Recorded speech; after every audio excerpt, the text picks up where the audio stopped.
Hi, everybody. Welcome to Fundraising Friday takeover.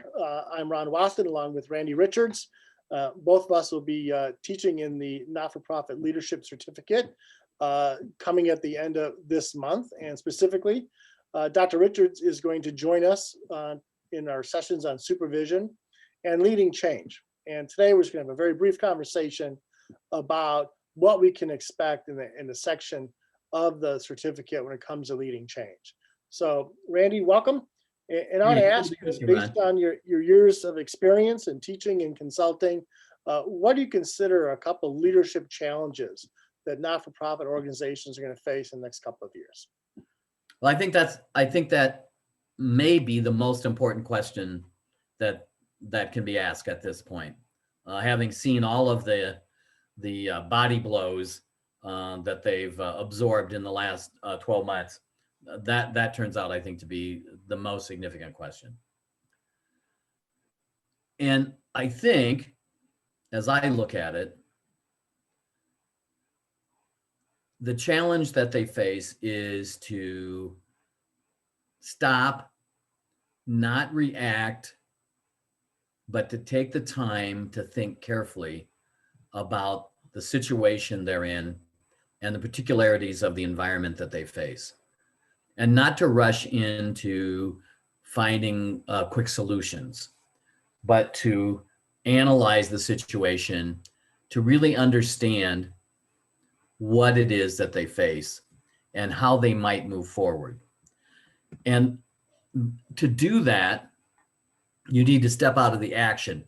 And the temptation is always, hey, I'm in charge, I'm in a position of authority, I need to act right away. I need to have the answers. But I think we're in a situation, Ron, and I know you and I agree on this, that the easy answers aren't there to have. And the more difficult problem is to try and analyze this from a sustainability perspective. My other take on that, in order to do that, is I have to have multiple perspectives on this. I can't just do it from my seat at the top of the organization.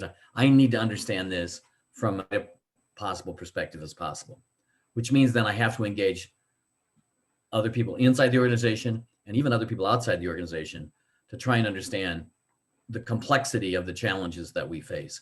So I think that's it. And this really becomes a challenge for them because you've got limited personnel, limited resources, and deadlines and stakeholders demanding action.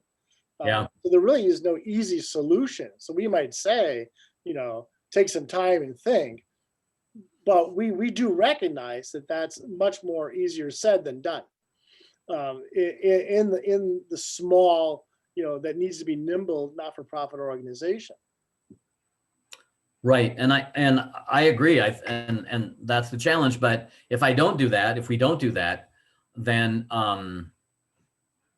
I think the chances of us successfully understanding the dilemmas that we face and the challenges that we face will always lead us into scrambling and firefighting and not having a sustainable plan going forward. And so at some point, you're just gonna have to bite the bullet and say, this is a priority over this, right? I think it can be shared, Ron. I think sometimes we want to make sure that I don't have to do that by myself, right? I can share that, as I say, among some of the staff, and I can even share that among board members, and I can share that among other people in the community. So I think we want to make sure we don't have to think that we have to go this alone in that sense. Terrific. And that's what we're going to explore in the final 2 weeks of the leadership certificate, is how to create an organization environment, a culture that allows for the not-for-profit organization to tackle these problems in not just a reactionary short-term way, but with some aspect in thinking of the future 2-3 years out, right, and how they can be still relevant and doing all the good work. So, well, you and I have both talked at length amongst ourselves and with others about creating the adaptive capacity of the organization, right? How can we build in the organization's capacity to continuously adapt to the situations that it faces? And I think that's part of the challenge that we're going to be addressing when we get to that piece of the program. It's a critical piece. It's because this isn't the end of the kind of heavy environmental challenges that these organizations are going to face. Right. Well, Randy, thank you very much for today. And for those folks considering enrolling in the leadership certificate, we encourage you to do so. Again, it's designed with you in mind. All of our examples and are going to come from you. We're going to build this for the not-for-profit executive or person who wants to aspire into a role in a not-for-profit to influence. So we hope to see you down the road. Randy, thanks again for being here, and everybody stay safe, and we'll see you shortly. Thanks, Ron.